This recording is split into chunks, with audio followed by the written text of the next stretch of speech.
वंचित बहुजन आघाडीचे प्रदेशाध्यक्ष राजेंद्र पातोडे यांनी थेट राज्य सरकारला अल्टिमेटम दिलाय। लाडकी बहीण योजनेवर वळता केलेला अनुसूचित जाती जमातीचा तब्बल 4,601 कोटी रुपयांचा निधी येत्या 8 दिवसांत सामाजिक न्याय आणि आदिवासी विभागाकडे परत करा,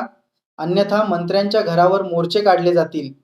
असा इशारा त्यांनी दिला आहे। अनुसूचित जाती जमातीच्या निधीचा जो बजेटमध्ये तरतूद होती त्याचं मिसअप्रोप्रिएशन झालेलं आहे, त्याचा गैरवापर झालेला आहे आणि तरी सुद्धा या दोन्हीही मंत्र्यांना लाज वाटत नाही, किंबहुना आदिवासी मंत्र्यांना सुद्धा त्याची लाज वाटत नाही की आदिवासी विद्यार्थी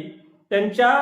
बेसिक गरजांसाठी 15-15 दिवस आंदोलन करतायत, त्यावरती कुठलाही निर्णय होत नाही।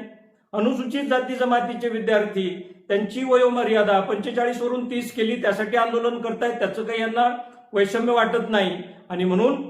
वंचित बहुजन आघाडीच्या वतीने आम्ही ही मागणी करतोय की जो 4,601.13 कोटीचा निधी हा लाडकी बहीण योजनेवर गेलेला आहे, तो जर 8 दिवसामध्ये सामाजिक न्याय विभाग आणि आदिवासी विभागाकडे वळता झाला नाही तर यापुढे